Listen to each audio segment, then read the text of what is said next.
بسم اللہ الرحمن الرحیم۔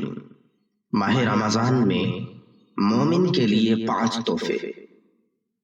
حضرت جابر بن عبداللہ رضی اللہ عنہما بیان کرتے ہیں کہ رسول اللہ صلی اللہ علیہ وآلہ وسلم نے فرمایا، میری امت کو ماہ رمضان میں 5 تحفے ملے ہیں جو اس سے پہلے کسی نبی کو نہیں ملے۔ پہلا یہ ہے کہ جب رمضان کی پہلی رات ہوتی ہے تو اللہ تعالیٰ ان کی طرف نظر التفات فرماتا ہے، اور جس پر اس کی نظر رحمت پڑ جائے اسے کبھی عذاب نہیں دے گا۔ دوسرا یہ ہے کہ شام کے وقت ان کے منہ کی بو اللہ تعالیٰ کو کستوری کی خوشبو سے زیادہ اچھی لگتی ہے۔ تیسرا یہ ہے کہ فرشتے ہر دن اور ہر رات ان کے لیے بخشش کی دعا کرتے رہتے ہیں۔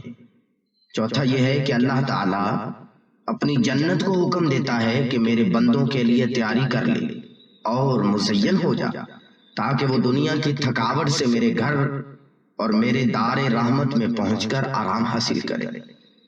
پانچواں یہ ہے کہ جب ماہ رمضان کی آخری رات ہوتی ہے ان سب کو بخش دیا جاتا ہے۔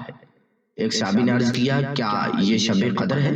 آپ صلی اللہ علیہ وآلہ وسلم نے فرمایا، نہیں، کیا تم جانتے نہیں ہو کہ جب مزدور اپنا کام کر کے فارغ ہو جاتا ہے تو انہیں پوری مزدوری دی جاتی ہے۔ اس حدیث کو امام بہقی نے روایت کیا ہے۔